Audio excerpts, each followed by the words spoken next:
can you tell us a little about what we can expect from this game? There's a bit of a misconception that it's sort of just like a 3D reboot. But it's more than that. It's sort of like a culmination of those first 2 games. It's the best of our first 2 games, all in with the new hardware. We kind of had to redo everything with the engine and with the graphics, and so I guess the misconception is somehow we just up-resed it, and it really was a much bigger project than that, and also because we wanted it to be that much better. Don't want it to just be something that looks a little cleaner. Right.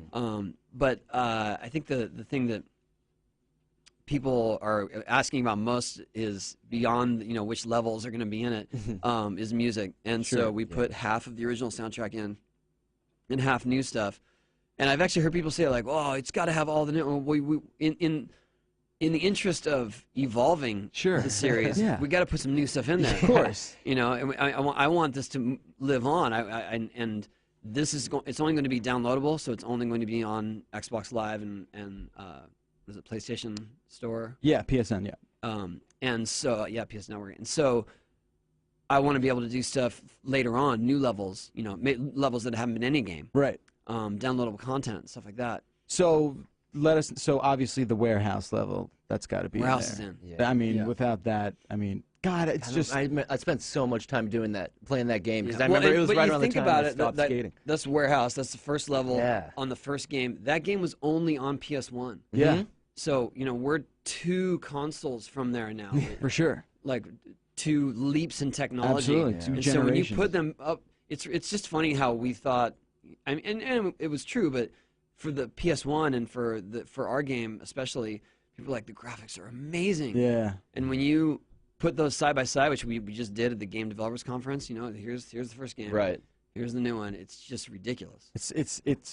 It's like bittersweet. It's like, oh, It's like you're watching a Super 8 projector on a wall. Yeah, exactly. Is there going to be a multiplayer element? Because that's something that didn't exist when the first game came out. So is there an online part of that? Yes. That's And people. five game modes for online. See, I feel like you can't appreciate how important this series is, especially for this guy. Because I'm like the resident gamer, and this guy's the resident everything else but. Video games. Just literally a venom for But games. still, so many years of my life. But so my game is common ground. It transcends. Absolutely. It transcends that casual gamer sort of barrier. So many good days and bad days were punctuated by how many secret tapes I got unlocked on Tony Hawk It 2. dictated the rest of your weekend. Yeah, that poses a challenge. Secret tapes. We're not. When's the last time you saw videotape? Oh my God! What is it, like a thumb drive or something? Kids are gonna be confused. Let's just say about we what that updated is. it. So okay, you don't want to tell us? Secret or did I do Blu-rays it? unlocked. He was like, "No, I'm not gonna give you guys anything exclusive. Screw you guys."